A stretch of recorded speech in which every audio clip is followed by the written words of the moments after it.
Après 5 ans à soutenir ma femme pendant ses études, ma femme a obtenu son diplôme et a demandé le divorce. Je n'ai rien dit et j'ai signé les papiers.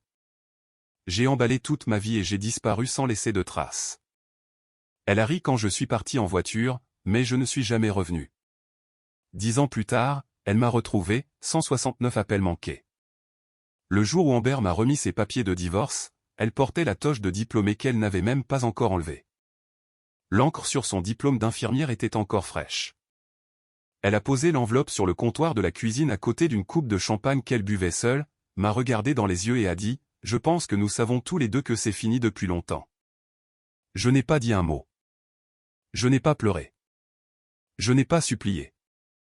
Je n'ai rien jeté, ni claqué de porte, ni demandé pourquoi, même si j'avais financé toute son éducation pendant 5 ans. Les frais de scolarité, les livres, le loyer de l'appartement près du campus de l'université de Pittsburgh qu'elle avait choisi parce qu'il avait de plus grands placards, l'essence dans sa voiture, les courses, le voyage de relâche en Floride dont elle disait avoir besoin pour sa santé mentale. Tout cela, chaque dollar, venait de moi. J'ai ramassé le stylo qu'elle avait placé à côté de l'enveloppe, de la même manière que l'on place une fourchette à côté d'une assiette, comme si c'était un repas qu'elle me servait, et que l'on s'attendait à ce que je le mange en silence. J'ai signé chaque page. Puis j'ai posé le stylo, je suis entré dans notre chambre et j'ai commencé à faire un sac. Elle a ri quand je suis parti en voiture. Je la regardais dans le rétroviseur, debout dans l'embrasure de la porte de l'appartement que je payais, toujours dans cette toge de diplômée, en train de rire. Je ne sais pas si elle riait de moi ou de quelque chose sur son téléphone. Cela n'a pas d'importance. Cette image a vécu en moi pendant 10 ans. Je ne suis jamais revenu, mais elle m'a retrouvé. 10 ans plus tard, un mardi matin d'octobre, j'ai baissé les yeux sur mon téléphone et j'ai vu 169 appels manqués. Et ce qui a suivi, je veux que vous le compreniez, n'était pas ce à quoi elle s'attendait. Avant d'aller plus loin, si vous êtes nouveau ici, bienvenue. Appuyez sur ce bouton d'abonnement tout de suite parce que les histoires sur cette chaîne sont du genre qui vous marque. Et si celle-ci vous a déjà ému, laissez un commentaire ci-dessous et dites-le moi. Aimez cette vidéo pour que plus de gens puissent la trouver. Maintenant, revenons à Derek. Je m'appelle Derek Callaway. J'ai 42 ans et je dirige une société de conseil en logistique basée à Nashville, dans le Tennessee, qui emploie 31 personnes et travaille avec certaines des plus grandes entreprises de fret du Sud-Est. Je conduis un camion que j'ai payé comptant. Je possède une maison dans le quartier de Germantown, le genre de rue où les arbres sont assez vieux pour former une voûte au-dessus de la route et se rejoindre au milieu. J'ai un chien nommé Hank, un groupe d'amis qui se présenterait à 2 heures du matin si je les appelais, et une vie qui est vraiment et entièrement la mienne. Rien de tout cela n'existait il y a 10 ans. Il y a 10 ans, j'étais un superviseur de car dans un entrepôt d'un centre de distribution à l'extérieur de Pittsburgh, travaillant 6 jours par semaine pour que ma femme puisse terminer ses études d'infirmière sans avoir à trouver un emploi. C'était l'accord que nous avions passé. Ou du moins, c'était l'accord que je pensais que nous avions passé. J'ai rencontré Amber Reyes en 2009 à la fête d'anniversaire d'un ami commun dans le quartier de Southside à Pittsburgh. Elle avait 26 ans, travaillait comme réceptionniste dans un cabinet dentaire, et venait d'être acceptée dans le programme accéléré de soins infirmiers de l'université de Pittsburgh. Elle était intelligente et drôle, et elle parlait de devenir infirmière comme certaines personnes parlent d'une vocation, comme si elle était destinée à cela et avait juste besoin d'une chance. J'avais 29 ans. Je travaillais dans la logistique depuis l'âge de 22 ans, commençant au bas de l'échelle dans l'entrepôt pour gravir les échelons jusqu'à superviseur de car. Je n'étais riche selon aucune définition du terme, mais j'étais stable. Je payais mes factures à temps. J'avais un compte d'épargne avec de l'argent réel dedans. Ma mère m'avait élevé en me faisant croire qu'un homme est présent pour les gens qu'il aime. Et je n'avais jamais remis cela en question. Dès notre deuxième rendez-vous, Amber m'avait parlé de la pression financière à laquelle elle était confrontée. Le programme était cher. Elle avait contracté le maximum de prêts fédéraux, mais il y avait des manques. Si elle devait travailler à temps plein pour les combler, elle n'était pas sûre de pouvoir suivre les cours. C'était beaucoup à partager si tôt, mais je respectais son honnêteté. Je lui ai dit que nous trouverions une solution. Nous sommes devenus sérieux rapidement. En 6 mois, nous vivions ensemble dans son appartement près du campus, que nous avons changé pour un plus grand lorsque mon nom a été ajouté au bail. Elle était à l'école à temps plein. Je travaillais à temps plein. Nous avions un budget. Nous avions un plan. Quand elle m'a demandé en mariage, oui, c'est elle qui a fait la demande, j'ai dit oui de tout mon être. Le mariage était petit. 50 personnes dans un espace loué à Lawrenceville, en Pennsylvanie, avec un traiteur ami qui l'a fait à prix coûtant. Amber portait une robe qu'elle avait trouvée dans une friperie et qu'elle avait retouchée elle-même. Ma mère a pleuré pendant toute la cérémonie. Mon meilleur ami Tyler a porté un toast qui a fait rire tout le monde. C'était une vraie journée. J'ai des photos qui le prouvent. Après le mariage, j'ai redoublé d'efforts.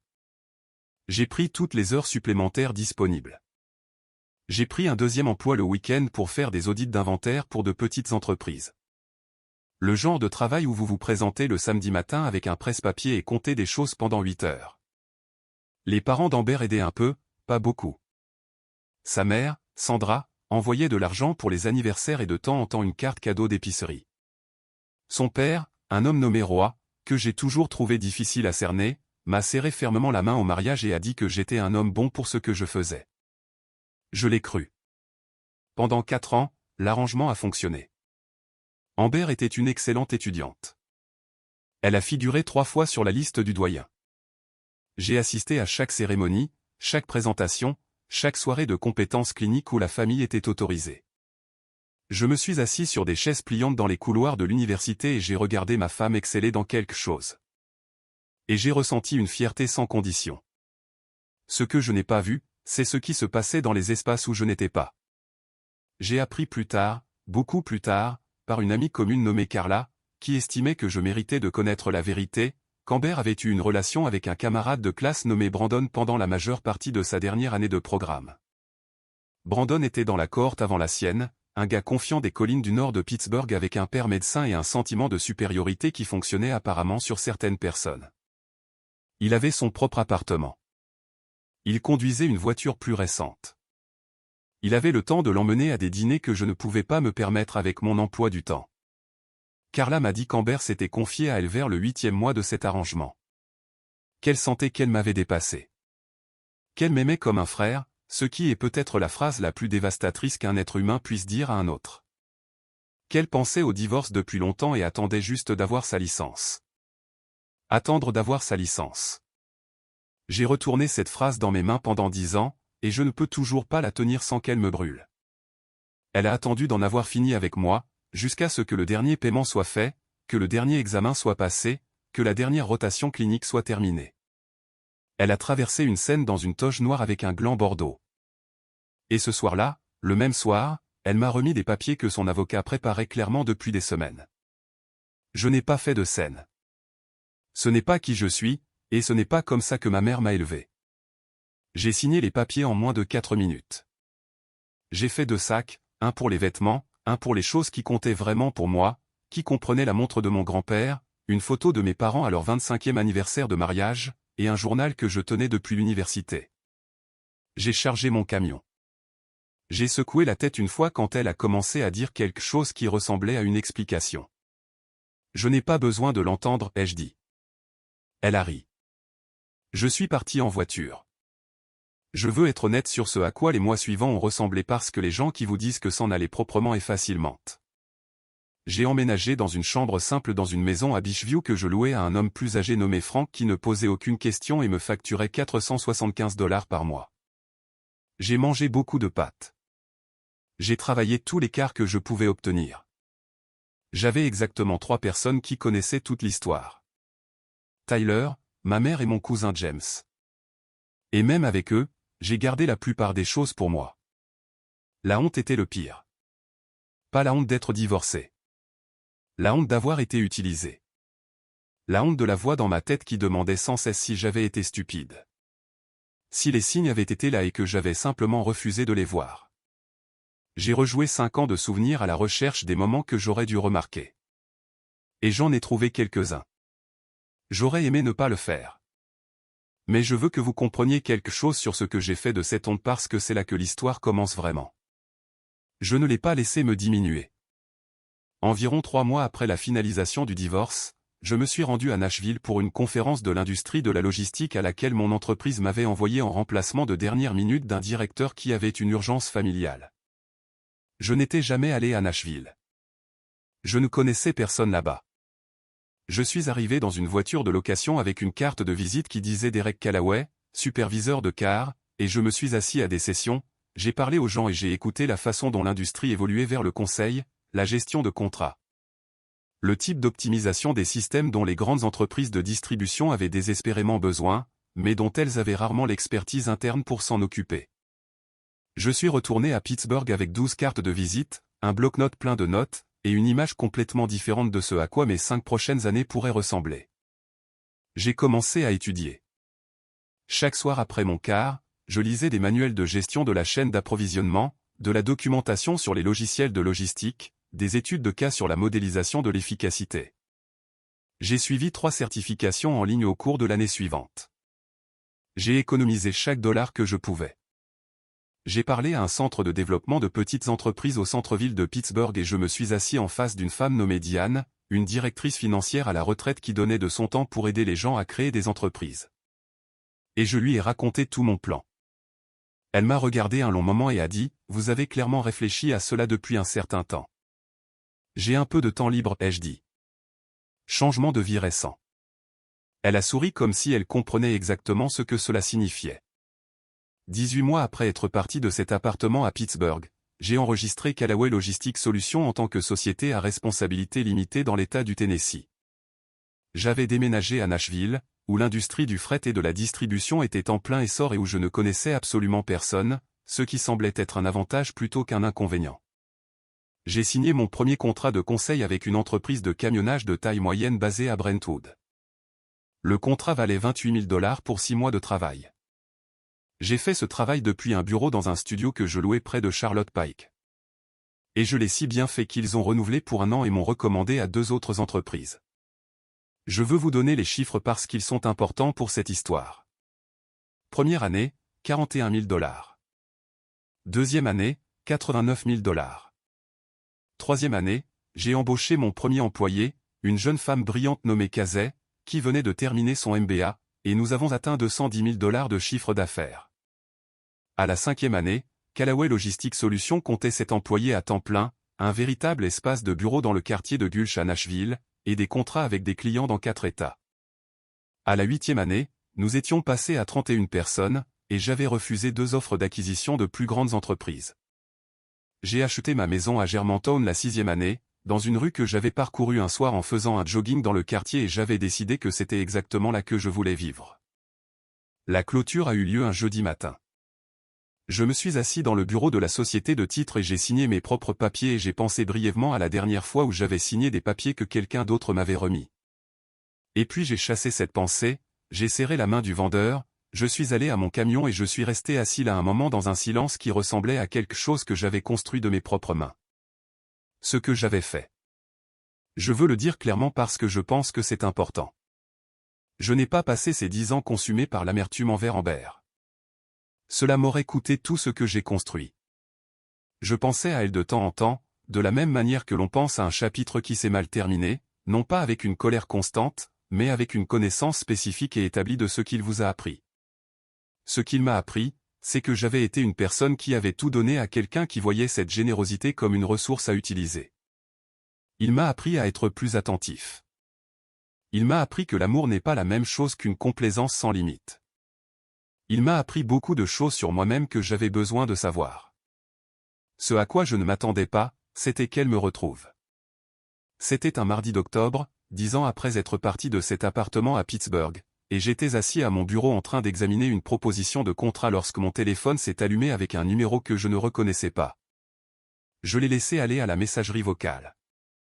Il a rappelé encore et encore. À midi, j'avais 23 appels manqués du même numéro. Je l'ai cherché sur Google. Rien n'est apparu. À la fin de la journée, le décompte était de 47. Le lendemain matin, il était de 91.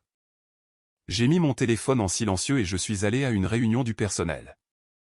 Quand je suis revenu 2 heures plus tard, 169 appels manqués. J'ai décroché au 171e. Derek. Sa voix était exactement la même. C'était en quelque sorte la chose la plus étrange. Dieu merci. Je t'appelle depuis 2 jours. Je n'ai rien dit.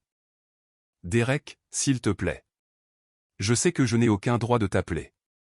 Je le sais, mais j'ai besoin de te parler. S'il te plaît. J'ai laissé le silence s'installer un moment.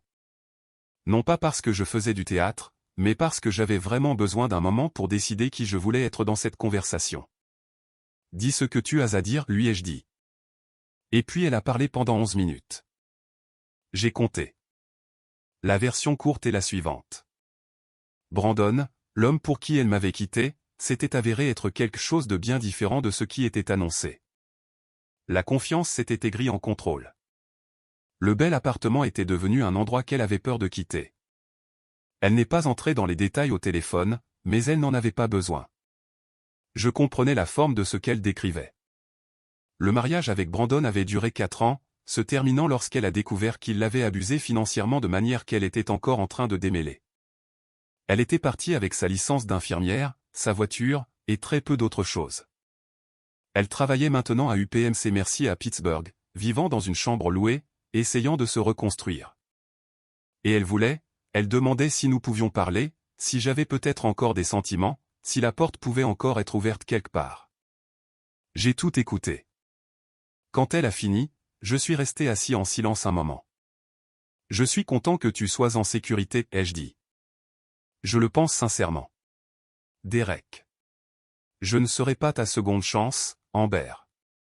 Je veux être honnête avec toi à ce sujet parce que tu mérites l'honnêteté. Tu m'as remis les papiers de divorce le soir de ta remise de diplôme et tu as ri quand je suis parti. J'ai passé beaucoup de temps à porter ça. Je ne le porte plus, mais je ne vais pas non plus le reprendre.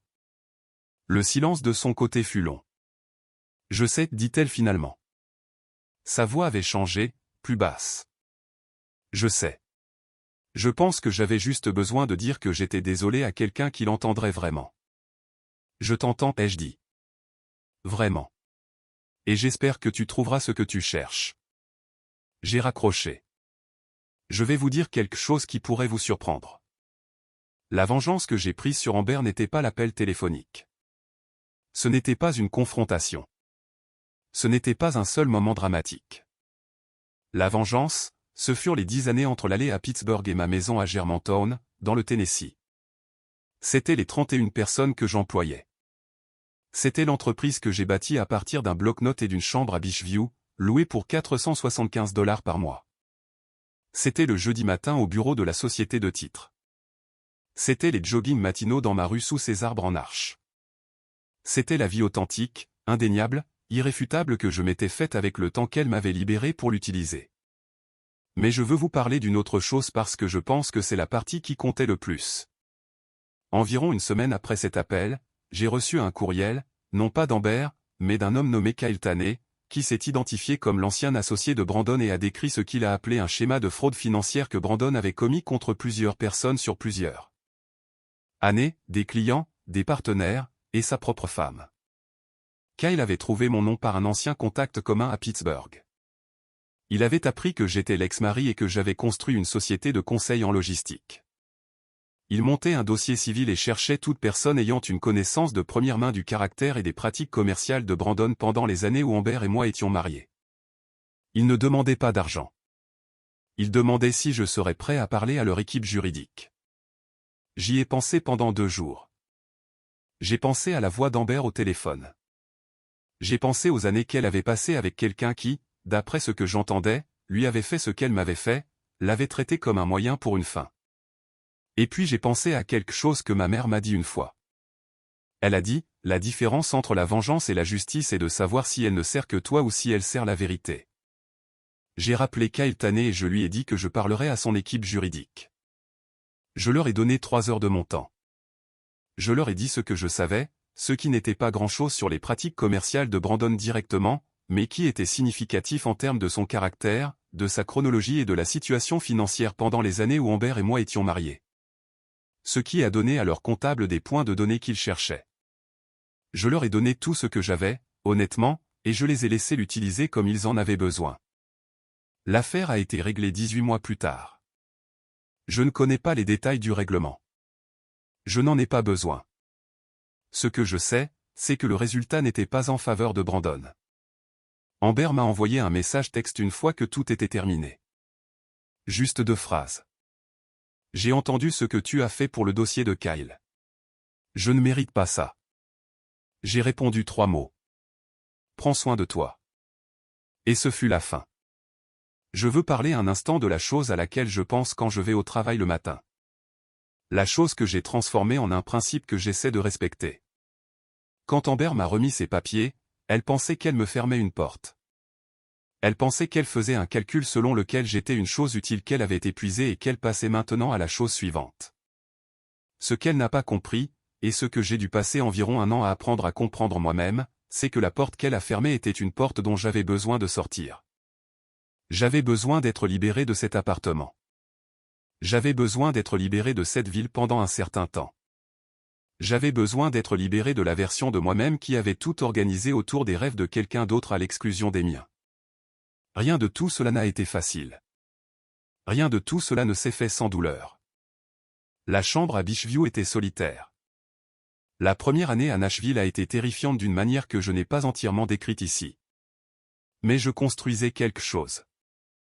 Chaque jour, je construisais quelque chose qui m'appartenait entièrement. Tyler, mon meilleur ami de Pittsburgh, a déménagé à Nashville la 3e année. Il dirige maintenant le côté opérationnel de mon entreprise, et c'est grâce à lui que nous fonctionnons si bien.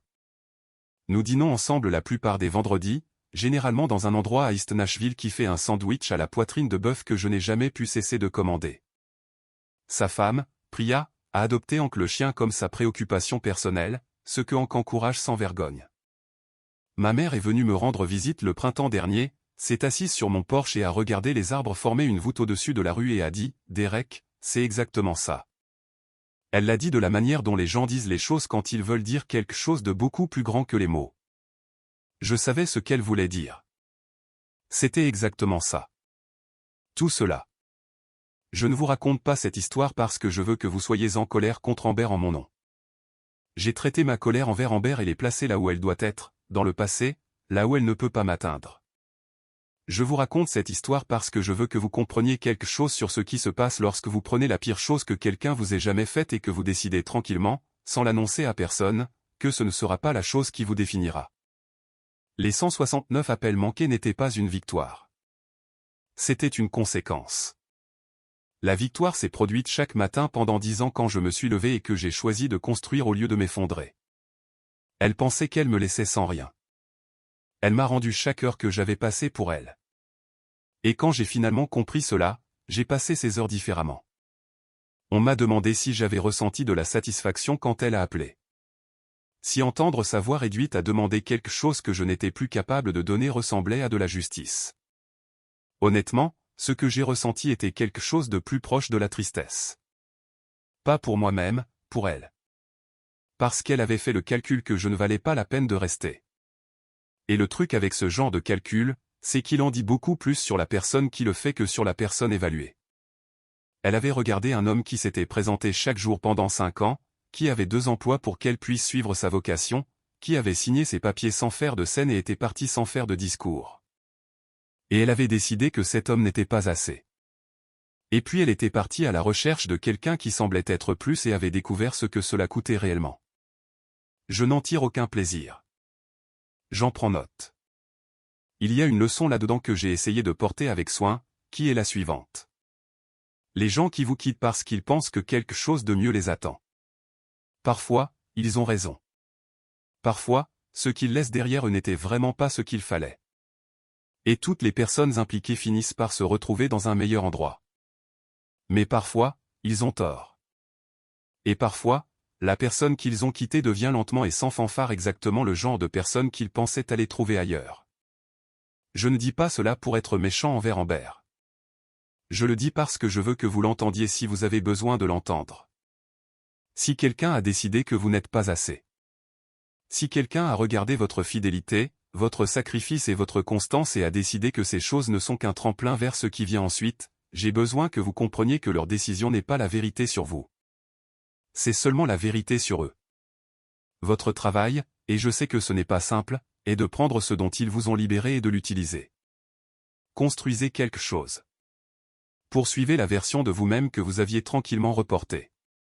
Levez-vous le lendemain matin et le matin d'après et traitez chaque heure qu'ils vous ont rendue comme un atout. Ce sera lent. Ce sera solitaire d'une manière que vous n'attendez pas. Il y aura des nuits dans des pièces où vous ne vous imaginiez pas, à manger des choses dont vous avez honte. Remettant en question chaque choix qui vous y a conduit. Construisez quand même parce que 10 ans, c'est long et beaucoup de choses peuvent être construites en 10 ans quand vous arrêtez d'organiser votre vie autour de quelqu'un qui ne voit pas votre valeur. Je sais. J'ai compté. Je m'appelle Derek Callaway. J'ai 42 ans. Je vis dans une maison à Germantown, dans le Tennessee, dans une rue où les arbres forment une voûte au-dessus de la route et se rejoignent au milieu. Mon chien Hank dort à mes pieds alors que je termine ceci. J'ai 31 personnes qui dépendent de cette entreprise, et je prends cela au sérieux chaque jour. Je ne suis pas l'homme qui était assis dans une chambre à Beachview, en Pennsylvanie, mangeant des pâtes et se demandant comment il en était arrivé là. Et je ne suis pas l'homme qu'Amber pensait laisser derrière elle. Je suis ce qui est arrivé ensuite.